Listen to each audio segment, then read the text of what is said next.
Hello everyone, welcome to my YouTube channel Pradeep Thapa Magar 07 हजुरहरूलाई मेरो mini ब्लगमा स्वागत। र आज चाहिँ मैले मेरो क्लासमेट साथीदेखि लिएर दाइहरुसम्म संगत गर्दा आज एउटा टफन गिलास जोड्न जाँदाखेरिको एउटा यात्राको छोटो मिनी ब्लग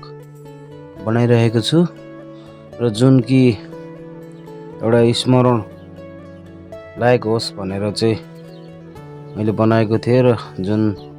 एउटा शक्तिखोरमा चाहिँ होटलको एउटा डेकोरेसनको लागि छत टफन गिलासको जोड्न गएका थियौं र निकै नापेको भन्दा छुट्टै किसिमको तरिकाले फ्रेम भएको हुँदा काम त खासै हुन सकेन र हामी विभिन्न ठाउँ हुँदै भानुचोक कृष्ण मन्दिर, जयमंगला, खोलेसी मल, कालिका विभिन्न स्थानीय ठाउँहरू हुँदै हुँदै हुँदै हामी शक्तिखोरसम्म यात्रा गर्यौं र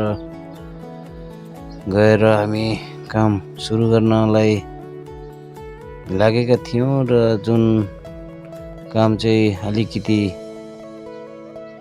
रिस्क बढी हुने भएकोले गर्दा हामीले आफूले सक्ने कुराहरू जुन लाभदायक हुने कुराहरू चाहिँ सरसामु पेश गरेर यसरी यहाँ केही मात्रामा फेरि फलामको फ्रेम थप्न पर्ने भएकोले गर्दा काम फेरि हाम्रो डिले भएको छ र केही दिनपछि फेरि त्यहाँ जानेछौँ। र यसरी मैले छोटो मिनी ब्लग विस्तारमा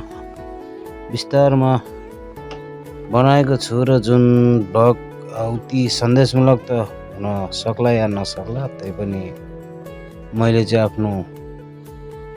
स्मरण र पछिको लागि यादगार होस् भन्ने हिसाबले गर्दा बनाएको थियो। र जुन यो होटल चाहिँ शक्तिखोरमा अहिले नयाँ निर्माण भएको एकदम हेर्दा आकर्षण, एकदम राम्रो, देख्दै एकदम छिरौँ जस्तो र पूर्ण रूपमा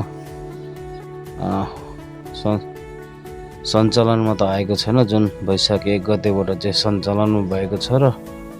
हामीले कतिपय ग्लासहरू त्यहाँ फिट भइसकेको छ भने अरू फिट गर्न बाँकी नै छ।